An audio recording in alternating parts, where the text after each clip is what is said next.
Hello dears, आज के इस वीडियो में हम बात करने वाले हैं एक ऐसे फर्टिलाइज़र के बारे में। अगर आपके प्लांट्स में ग्रोथ नहीं हो रही है, फूल नहीं खिल रहे हैं, पौधा बढ़ नहीं रहा है, पत्तियां चमकदार नहीं है, पौधा बिल्कुल डल सा बेजान लग रहा है, पौधे रूखे सूखे हैं, पत्ते झड़ रहे हैं, कॉर्नर से ब्राउन हो रहे हैं या पीले हो रहे हैं, पौधा बिल्कुल भी हरा भरा नहीं लग रहा है, या आपने नर्सरी से कोई प्लांट खरीद करके लाया है, चाहे वो गुलाब का प्लांट हो या कोई और प्लांट हो, बिल्कुल भी उसमें फूल नहीं खिल रहे हैं या ग्रोथ नहीं हो रही है, तो इस फर्टिलाइज़र का इस्तेमाल ज़रूर करें। सबसे पहले हम बात करेंगे इसके क्या क्या फ़ायदे हैं, फिर बात करेंगे कि इसे हम बनाते कैसे हैं, फिर हम बात करेंगे कि कौन सी गलती हमें इस फर्टिलाइज़र के साथ नहीं करनी है जिससे हमारा पौधा मर भी सकता है। तो दोस्तों, एक बार फिर से आपका अपने ही gardening channel gardening with moms में बहुत बहुत स्वागत है। ये वीडियो अगर आप यूट्यूब पे देख रहे हैं तो चैनल को सब्सक्राइब जरूर करें, फेसबुक या इंस्टाग्राम पे देख रहे हैं तो पेज को फॉलो जरूर करें। चलिए दोस्तों, वीडियो को शुरू करते हैं। दोस्तों, यहाँ पर आप देख सकते हैं डहलिया के ये फूल हैं। वैसे तो ये सीजन प्लांट है, लेकिन मार्च में ये काफ़ी अच्छे से फ्लावरिंग कर रहे हैं। इसका एक कारण है, कारण बहुत ही सिंपल सा है और बहुत ही सिंपल से तरीके हैं किसी भी फ्लावर वाले प्लांट में ज़्यादा दिन तक फूल पाने का, या फिर किसी भी लीफी प्लांट में, मतलब कि इंडोर प्लांट जो ऑर्नामेंटल प्लांट्स होते हैं, उन प्लांट्स में ज़्यादा से ज़्यादा ग्रोथ कैसे पाएँ, पत्तियाँ हमेशा चमकदार कैसे बने रहें, पौधे की ग्रोथ विंटर में भी नहीं रुकी और ना आने वाले गर्मी में रुकेगी, और ना पौधे झुलसेंगे और ना ही पौधे ख़राब होंगे। तो ये सब बातें आपको ध्यान में रखनी है और एक ऐसी चीज़ अपने प्लांट्स को देना है फर्टिलाइज़र के रूप में जो 100% ऑर्गेनिक है। तब जा कर के आपको अपने लीफी प्लांट के साथ साथ आपको अपने फूलों वाले प्लांट्स में जो आने वाले सीजन में भरपूर तरीके से फ्लावरिंग करने वाले हैं, आपको अपना बेस्ट रिजल्ट देंगे। उसकी तैयारी आपको मार्च के महीने में ही कर लेनी है, क्योंकि मार्च के बाद आप इस फर्टिलाइज़र का उपयोग नहीं करेंगे, क्योंकि हो सकता है फ़ायदे की जगह आपको नुकसान झेलना पड़े। तो इसीलिए इस फर्टिलाइज़र के तो फ़ायदे बहुत ही ज़्यादा हैं। आप इसे flowering plant, leafy plant, ornamental plants, indoor plants, fruiting plants, vegetable plants सभी में डाल सकते हैं, लेकिन एक वक्त है, एक तरीका है, उसी को फॉलो करेंगे तब जा कर के आपको इसका रिज़ल्ट 100% पॉजिटिव मिलेगा। अगर आपके मनी प्लांट्स में अक्सर ये शिकायत होती है कि पौधे की ग्रोथ नहीं हो रही है, पत्तियां छोटे साइज के आ रहे हैं, तब भी आप इस फर्टिलाइज़र का इस्तेमाल करेंगे।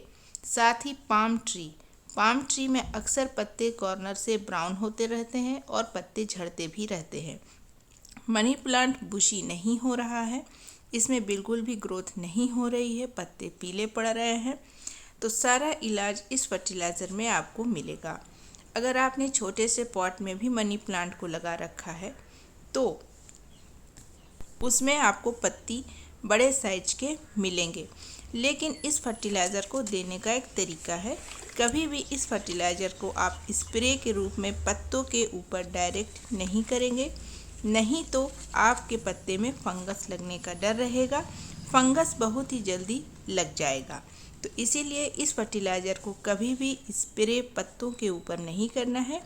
बहुत ही ज़्यादा गमले में पत्ते फैल गए हैं तो पत्तों को हटा लें, उसके बाद इस फर्टिलाइज़र को डालें डायरेक्ट मिट्टी में। जैसे कि मनी प्लांट ये मॉस स्टिक में है, तो मॉस स्टिक में मैं कभी भी इस फर्टिलाइज़र को नहीं दूंगी, क्योंकि हो सकता है कि कुछ छींटे पत्तों के ऊपर भी पड़ जाए।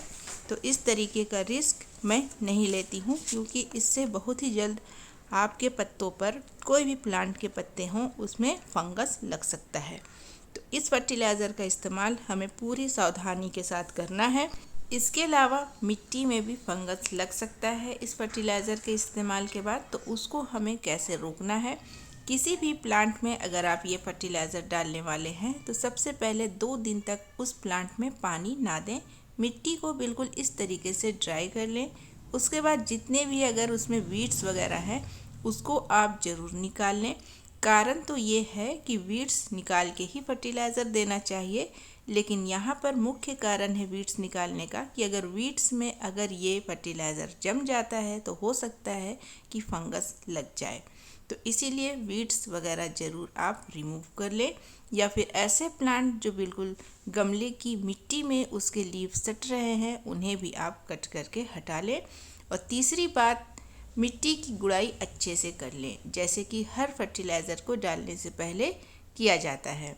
तो इस तरीके से मिट्टी की गुड़ाई हमने कर ली है। और तीसरी सबसे इम्पॉर्टेंट बात, इस फर्टिलाइज़र को देने से पहले गमले में जितने भी सूखे पत्ते वगैरह गिरते हैं, ये है मेरा क्रिसमस ट्री। तो इसके पत्ते तो कुछ बड़े बड़े होते हैं, लेकिन कई बार छोटे पत्ते भी गिरते हैं हमारे प्लांट के, जो मिट्टी के ऊपर रह जाते हैं। तो उसको भी आपको अच्छे से क्लियर कर लेना है, क्योंकि इसके ऊपर भी ये फर्टिलाइज़र आप डालेंगे तो इससे भी फंगस लग सकता है। तो इस तरह से आपको मिट्टी बिल्कुल क्लियर कर लेनी है। अगर मैं समय की बात करूं कि किस वक्त आपको इस फर्टिलाइज़र को देना है, तो वो सबसे अच्छा वक्त होता है शाम का वक्त। और सबसे बड़ी चीज़, इस फर्टिलाइज़र को देने के बाद आपको क्या सावधानी बरतनी है वो भी मैं आपको बताऊंगी, लेकिन उससे पहले देना कितना है वो मैं आपको बता देती हूँ। जैसे कि ये 14 इंच का पॉट है, तो इसमें मैंने करीब 1 लीटर जितना फर्टिलाइज़र डाला है। इस फर्टिलाइज़र को कभी भी थोड़ा सा ना डालें, खूब मात्रा में डालें। लेकिन डालने से पहले इसे डायरेक्ट नहीं डालना है, इस फर्टिलाइज़र को हमें बनाना भी पड़ेगा। तो इस तरीके से गमले के साइज के हिसाब से, जैसे ये 10 इंच का पॉट है तो मैंने आधा से 1 लीटर के बीच का मात्रा डाला है। तो इस तरीके से आपको गमले के हिसाब से डालना है। इतना डालना है कि ड्रेनेज होल से वो बहे नहीं, जैसे कि यहाँ भी किसी भी गमले से फर्टिलाइज़र बाहर नहीं बह रहा है। तो इस तरीके से आपको इसे डालना है। चलिए दोस्तों, अब देखते हैं कि वो कौन सा फर्टिलाइज़र है और बनाना कैसे है। यहाँ पर दोस्तों हमने लिया है सरसों की खली, मस्टर्ड केक का पाउडर। इसे मैंने मिक्सर में पीस लिया है। ये आपको काफ़ी इजीली अवेलेबल है खाद और परचून की दुकान में, ऑनलाइन भी आप इसे ले सकते हैं। तो मैंने करीब 300 गमले के लिए तैयार किया है, तो 50 ग्राम मैंने सरसों की खली ली है। ये 1 चम्मच 5 ग्राम का है, तो मैं 10 चम्मच ले रही हूँ, तो 50 ग्राम हो गए। 50 ग्राम सरसों की खली इनफ है 300 गमलों के लिए। इसे बहुत ज़्यादा इस्तेमाल नहीं करना चाहिए। ऐसा क्यों है वो भी मैं आपको वीडियो में आगे बताऊंगी। 10 चम्मच सरसों की खली 4 लीटर नॉर्मल पानी में मैंने फुला दिया है, और इसे मैं 4 दिन के लिए इंडोर जगह पे ढक करके रख दूंगी। फिर मैं इसका इस्तेमाल 4 दिन के बाद करूंगी। इसे फर्मेंट होना काफ़ी ज़रूरी है। कई बार इसे ऐसे ही डाला जाता है, लेकिन अगर आपको इससे बहुत ही अच्छा रिज़ल्ट चाहिए और जल्दी चाहिए तो इसे इस तरीके से फर्मेंट ज़रूर करें। 4 दिन हो चुके हैं, आप चाहें तो 2 दिन भी रख सकते हैं, 3 दिन भी रख सकते हैं। 4 दिन के बाद इसका रिज़ल्ट कुछ इस प्रकार से नज़र आएगा। अच्छे से ये फर्मेंट हो चुका है। कई बार इसे 1 हफ्ते के लिए भी रखा जाता है, लेकिन मैं यहाँ 4 से 5 दिन में ही यूज़ कर रही हूँ। यहाँ पर देखिए, इस तरीके से इसका रिजल्ट मिलेगा आपको 4 दिन के बाद। इससे आपको बहुत ही अच्छी खुशबू नहीं मिलेगी, थोड़ा सा स्मेल आपको टॉलरेट करना पड़ेगा। तो अच्छे से दोनों चीज़ों को मिला लें। उसके बाद आपको इसे डायरेक्ट अपने प्लांट्स को नहीं देना है। क्यों नहीं देना है? क्योंकि इससे आपके प्लांट खराब हो सकते हैं। तो देने से पहले हम इसे करेंगे डाइल्यूट, मतलब कि नॉर्मल पानी इसमें ऐड करेंगे। यहाँ पर मैंने 20 लीटर पानी लिया है। 20 लीटर पानी में इसे डाइल्यूट करेंगे। 20 लीटर पानी में 2 लीटर ये लिक्विड फर्टिलाइज़र हमें ऐड करना है, मतलब कि 1 लीटर लिक्विड फर्टिलाइज़र में 10 लीटर पानी आपको मिलाना है। तो यहाँ पर हमने 20 लीटर का बकेट लिया है, इसमें हमने 2 लीटर ये लिक्विड फर्टिलाइज़र डाल दिया। इसके अलावा आपको ये ध्यान रखना है कि आपको इसे शाम के वक्त ही अपने प्लांट्स को देना है। कभी भी फुल सनलाइट या मॉर्निंग के टाइम पे इस फर्टिलाइज़र को नहीं देना है। अगर आप मॉर्निंग में भी दे रहे हैं तो बिल्कुल अर्ली मॉर्निंग दीजिए, सूरज निकलने से पहले। इसीलिए मैं ज़्यादातर इसे इवनिंग के टाइम पर ही देती हूँ। इस फर्टिलाइज़र को देने की बात की सावधानी ये है कि 2 दिन तक फिर आप इसे पानी नहीं देंगे। फर्टिलाइज़र को इस्तेमाल करने से 2 दिन पहले और इस्तेमाल करने के 2 दिन बाद तक आपको पानी नहीं देना है। अभी तक तो हमने इस फर्टिलाइज़र की अच्छाई जानी है। आगे इसके नुकसान भी जानेंगे। उस नुकसान से बचने के लिए आपको क्या सावधानी बरतनी है वो भी मैं आपको बताऊंगी। लेकिन चलिए उससे पहले मैं उनके नाम हाईलाइट कर देती हूँ जिन्होंने मेरे पिछले वीडियो में सही जवाब दिया। तो सबसे पहला नाम है इजहार फातिमा, ओपी भदादा जी राजस्थान से, कुसुम चौधरी अहमदाबाद से, अंजना तनेजा और गीता मिश्रा जी।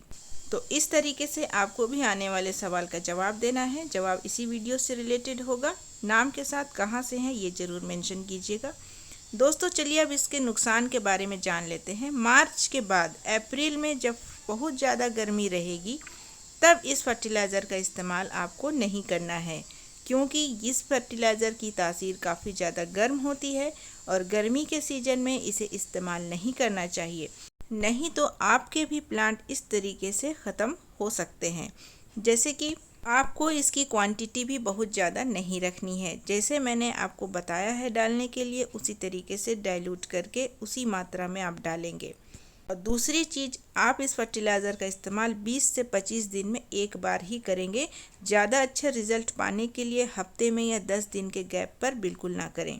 तो सबसे अच्छा समय है अभी मार्च में इस फर्टिलाइज़र को दे दें। इसके बाद अक्टूबर नवंबर में ही देने का मौका मिलेगा। गर्मी में अगर इस फर्टिलाइज़र का इस्तेमाल करना चाहते हैं तो 4 गुना 5 गुना पानी आपको इसमें मिला करके ही देना होगा, लेकिन मैं फिर भी इसे सजेस्ट नहीं करती हूँ। तो दोस्तों अब वक्त है सवाल पूछने का। तो आज का मेरा सवाल है, क्या मैंने इस फर्टिलाइज़र को पत्तों पर स्प्रे करने के लिए कहा है या नहीं? जवाब यस या नो में दीजिएगा। इसके अलावा प्लांट्स रिलेटेड कोई प्रॉब्लम है कमेंट सेक्शन में पूछ सकते हैं। वीडियो अच्छी लगी है तो वीडियो को लाइक, चैनल को सब्सक्राइब, दोस्तों के साथ शेयर जरूर करें। मैं मिलूंगी आपसे परसों फिर किसी न्यू वीडियो के साथ। तब तक के लिए bye, take care, happy gardening.